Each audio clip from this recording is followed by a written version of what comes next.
আলাইকুম ওয়া রাহমাতুল্লাহ। বন্ধুরা কেমন আছেন সবাই? আমি আলহামদুলিল্লাহ অনেক অনেক ভালো। বন্ধুরা, আপনারা যারা আমার নিয়মিত বন্ধু অর্থাৎ নিয়মিত ভিউয়ার, যারা আমার ভিডিও নিয়মিতভাবে দেখে থাকেন, তারা খুব ভালো করে জানেন যে আমি পেশায় একজন ব্যবসায়ী, কিন্তু নেশায় একজন বাগানী। বাগান করা বা গার্ডেনিং এটা আমার একটা বড় শখ বা নেশা।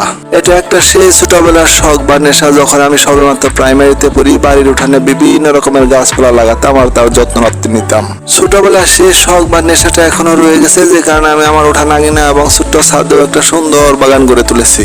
আমার বাগানে আমি বিভিন্ন রকম ফল ফুলের গাছের পাশাপাশি সিজনাল বিভিন্ন রকমের ফলমূল শাকসবজি লাগিয়ে থাকি। গত বছরও আমি আমার উঠান আঙিনা এবং ছাদ বাগানে বিভিন্ন রকমের ফলমূল শাকসবজির চাষ করেছিলাম, তা আপনারা ইতিপূর্বে দেখে নিয়েছেন আমার বিভিন্ন ভিডিওর মাধ্যমে। আমার বিগত দিনের গার্ডেনিং বিষয়ক ভিডিওগুলো দেখে আপনারা সুন্দর সুন্দর কমেন্টস করে আমাকে গার্ডেনিং করার ব্যাপারে আরো বেশি উৎসাহিত আর অনুপ্রেরিত করেছেন। আমার উৎসাহ আর প্রেরণার পিছনে আপনাদের ভূমিকা অপরিসীম, সে কারণে আপনাদের প্রতি রইল আমার অকৃত্রিম ভালোবাসা আর অভিনন্দন। বন্ধুরা, আমাদের দেশে গরমকালে অর্থাৎ গরমের সিজনে যেসব ফসল সবজি চাষ করা হয় সেগুলোর মধ্যে অন্যতম হচ্ছে ধুন্দুল। অল্প সময়ে অল্প পুঁজিতে অধিক ফসল সংগ্রহ করা যায় বলে এই গরমের সিজনে অনেকেই এই ধুন্দুল চাষ করে থাকে। তবে মৌসুম ছাড়াও যে অফ সিজনে ধুন্দুলের ভালো ফলন হয় তা আজকের ভিডিওর মাধ্যমে আমি প্রমাণ করে দিলাম। বন্ধুরা, আজকে হলো 1 নভেম্বর 2023 সালের।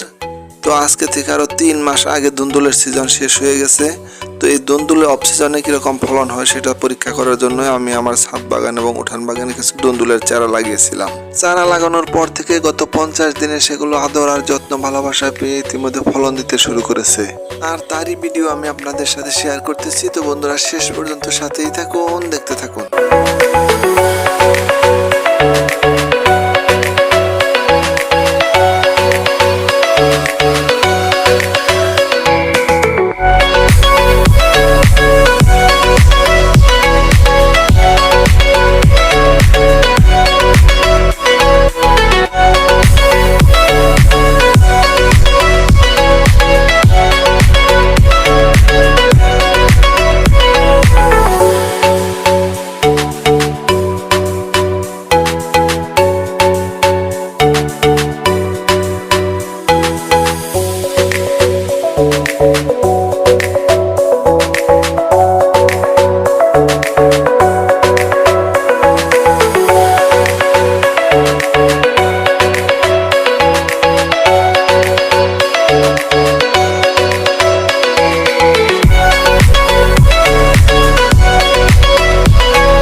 তো বন্ধুরা, দেখতে দেখতে ভিডিও শেষ পর্যন্ত চলে এসেছি। এতক্ষণ আমার সঙ্গে থাকার জন্য অনেক অনেক ধন্যবাদ। সকলেই সুখে থাকুন, শান্তিতে থাকুন, এই শুভকামনায় আল্লাহ হাফিজ। কথা হবে অন্য কোনো ভিডিওতে, অন্য কোনো বিষয় নিয়ে, অন্য কোনো স্থানে।